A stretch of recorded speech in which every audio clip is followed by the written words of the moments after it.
Hypertension isn't high BP. It is a ticking time bomb for the stroke, heart failure and kidney failure. Let us learn the hypertension in this video. Let us define the hypertension. Hypertension is defined as persistently elevated arterial blood pressure more than 140 by 90 mm of Hg on two separate occasions. This is according to JNC or WHO guidelines. Or more than 130 by 80 mm of Hg. This is according to ACC or AHA 2017 guidelines. The hypertension has affected more than 1.3 billion people globally, and it is a leading modifiable risk factor for cardiovascular diseases. Why it matters? Chronic elevated blood pressure damages the arterial walls. It accelerates the atherosclerosis and causes end organ damage, leading to stroke, MI, heart failure, chronic kidney disease, and retinopathy. Often asymptomatic for years, earning its title, the silent killer. The key fact is each 20 by 10 mm of Hg rise in blood pressure doubles the cardiovascular risk. This is given by the Harrison Says book. Now let us categorize the hypertension by ACC or AHA guidelines by 2017. The criteria for hypertension is 24-hour mean of 125 by 75 mm of Hg or above. Daytime during awake state, the mean of 130 by 80 mm of Hg or above, and during night time sleeping, the mean of 110 by 65 mm of Hg or above. The categories are by ACC and AHA 2017 are category. Let us categorize the systolic blood pressure and diastolic blood pressure. Normal, that is less than 120 systolic blood pressure and less than 80, that is diastolic blood pressure. Elevated is between 120 to 129 systolic and less than 80 diastolic. Grade 1 hypertension,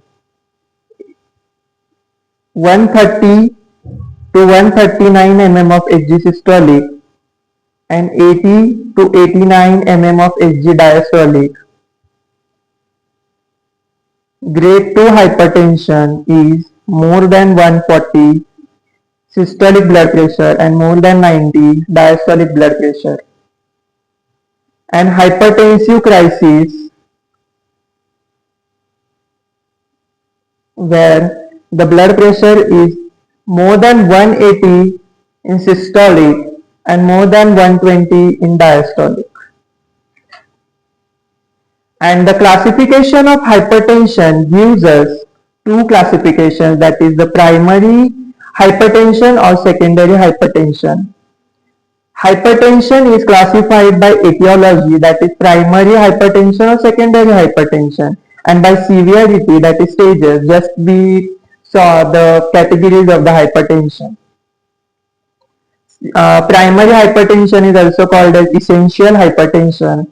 90 to 95% of cases are by the primary hypertension. The cause is not known, no identifiable cause.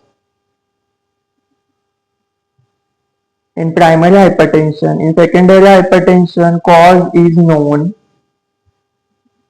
The secondary hypertension, the cases are 5 to 10%. The causes are renal causes, endocrine causes, vascular and drug-induced causes. This is a differentiation between the primary essential hypertension and secondary hypertension. We just saw 90 to 95% cases of primary hypertension are seen. No single identifiable cause. It results from complex interplay of genetic predisposition, environmental factors like increased salt intake, obesity, stress, reduced exercise tolerance, neurohormonal dysregulation between the RAS overactivity and sympathetic tone. Secondary hypertension, the cause is identifiable. Suspects the onset less than 30 years, sudden worsening, resistance to the more than 3 drugs, specific and clinical features like hypokalemia, abdominal bleeds, episodic headaches are seen. 1.3 billion people are affected globally by the hypertension. About that 50% are unaware of hypertension and undiagnosed, and 75% people control rate target control in treated patients. Let us learn the risk factors for the hypertension. The risk factors are divided into non-modifiable and modifiable ones. Non-modifiable, we have the age. Risk increases with age. Arterial stiffness rises. Genetics and family history, that is in between the first degree relatives with hypertension. Race and ethnicity, it is higher prevalent in black populations. Sex, men are affected more than female. The female is not affected more till the menopause. Then it equalizes the hypertension in both male and female population. Low birth weight, fetal programming defects. And modifiable risk factors are obesity, BMI more than 25, high sodium intake, physical inactivity, excess alcohol, smoking, stress, and sleep apnea. Now let's use structural and functional damage to blood vessels.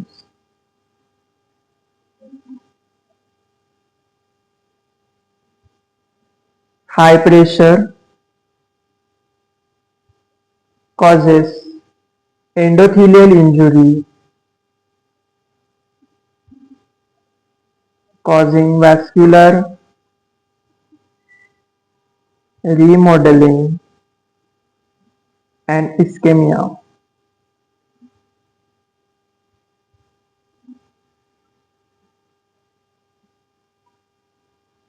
And it causes the target organ damage, that is target end organ damage, like in heart it will cause LVH, in kidneys it will cause nephropathy, in brain it will cause lacunar infarcts, in retina it will cause retinopathy, and the vascular pathology behind it is the arteriosclerosis. Arteriosclerosis, small vessels are affected, causing the hypertension. Clinical manifestations of this hypertension, the silent killer. Most patients with hypertension are asymptomatic until significant target organ damage occurs.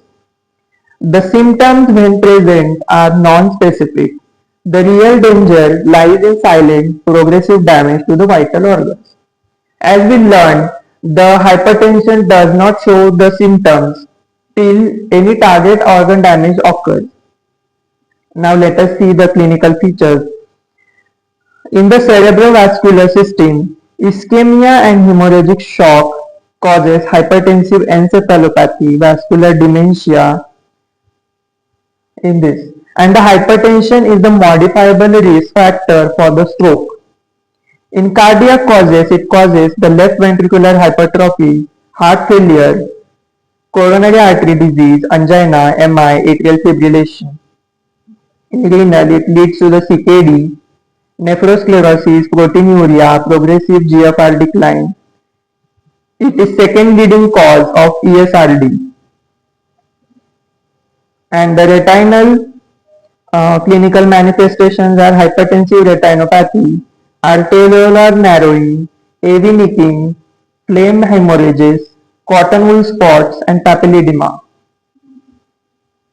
Now, hypertensive emergency is blood pressure more than 180 mm of Hg systolic and 120 mm of Hg diastolic with acute target organ damage, that is encephalopathy, ACS, acute pulmonary edema, aortic dissection, eclampsia, requires immediate IV therapy. Diagnostic investigations for hypertension are: a systemic workup confirms diagnosis, assess severity, identifies the secondary causes, and evaluates the target organ damage. Harrison's recommend a tiered approach. The three categories to confirm, to assess, and to check the secondary causes is a triad of diagnosing the hypertension by Harrison. Basic investigations like blood pressure, we should monitor multiple times for the hypertension. ECG, if left ventricular hypertrophy occurs. Urine analysis should be done for the proteinuria, hematuria, serum creatinine, fasting blood glucose, HbA1c for diabetes screening, lipid profile for cardiovascular risk, TSH, thyroid dysfunction, and fundus examination for the retinopathy.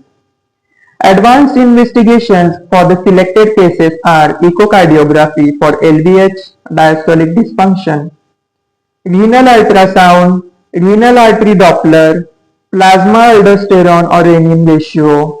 It is seen in primary aldosteronism, 24-hour urine metanephrines, ambulatory BP monitoring, that is white coat hypertension and masked hypertension, carotid Doppler for atherosclerosis.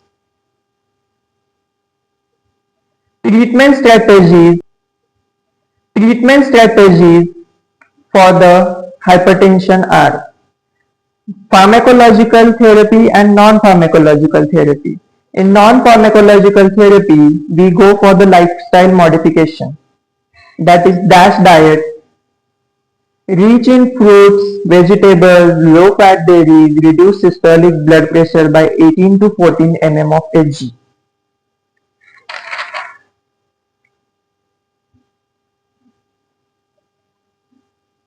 Sodium retention less than 2 gram per day, that is equal to 5 gram salt, reduces 2 to 8 mm of Hg blood pressure.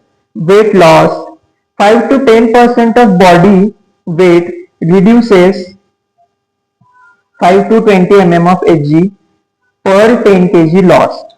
Regular exercise should be done. Alcohol moderation, smoking cessation, and stress management. The pharmacotherapy, where the first line drug classes are by the ABCD rule, that is, A stands for ACE inhibitors. As we know, the ACE inhibitors like enalapril or ramipril inhibit the conversion of angiotensin 1 to angiotensin 2 and produce a powerful arteriolar and venous dilation, and it reduces the blood pressure. Next we have the ARBs, that is losartan, where they block angiotensin 2 type 1 receptor. We have the beta blockers like atenolol, metoprolol, most preferred in ischemic heart disease patient, post-MI and heart failure. It blocks the beta-1 receptors and reduces the blood pressure. Calcium channel blockers like amlodipine, nifedipine are preferred in elderly and black patients where it blocks L-type calcium channels in vascular smooth muscle, which helps to reduce the blood pressure. And diuretics like thiazides, chlorphalidone is the first-line drug, and loop diuretics like furosemide used in CKD. Now, resistant hypertension, we add on spironolactone, that is a mineralocorticoid receptor antagonist. Target blood pressure less than 140 by 90 mm of Hg general, less than 130 by 80 mm of Hg in diabetes, CKD, high cardiovascular. There is one chart for treatment guidelines by JNC 8 guidelines.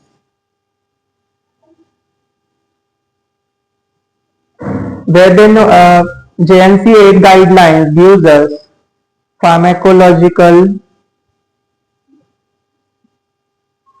management chart. Young patients less than 55 years and older patients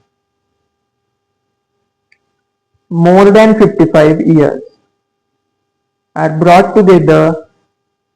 Given young patients is given A stands for ACE inhibitors or ARBs, and the older is given C plus D, where C stands for CCB calcium channel blocker and D for diuretics. This is step 1 management here. Now in step 2 we give A plus C or A plus D. That is step 2. Means we give ACE inhibitors or ACE inhibitor plus calcium channel blockers or ACE inhibitors or diuretics in step 2. In step 3, we combine 3 drugs, that is ACE, ARBs or calcium channel blockers or diuretics. These 3 drugs in step 3. And in step 4, resistant hypertension,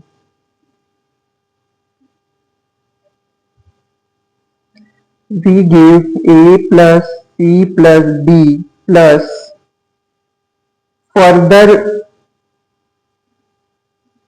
drugs like beta or alpha blockers. And the JNC 8 guidelines, it says in step 1 we will give, if the patient is younger more than less than 55 years, we will give AC or ARBs. If he is older more than 55 years, we will give calcium channel plus diuretics. In step 2 we will combine 2 drugs, that is with AC inhibitors or calcium channel blockers or AC inhibitors plus diuretics. In step 3 we will give 3 drugs, that is A plus C plus D, that is ACE plus calcium channel blockers plus diuretics. And in step 4 we will add on the further drugs like beta blockers or alpha blockers. Prevention of hypertension. Lifestyle and public health. Primary prevention of hypertension through population level and individual level lifestyle interventions can reduce the burden of cardiovascular disease in future.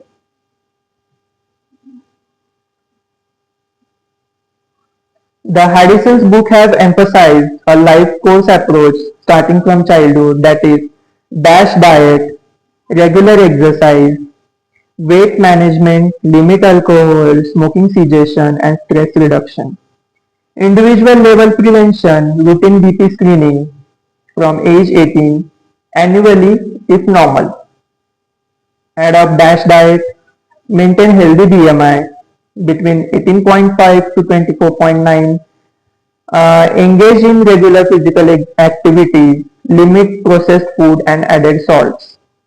Public health initiatives where salt reduction policies in food industries, community BP screening programs, urban planning for walkability and exercise, taxation on tobacco and alcohol, health literacy and educational camps. I have summarized some mnemonics and clinical pearls here.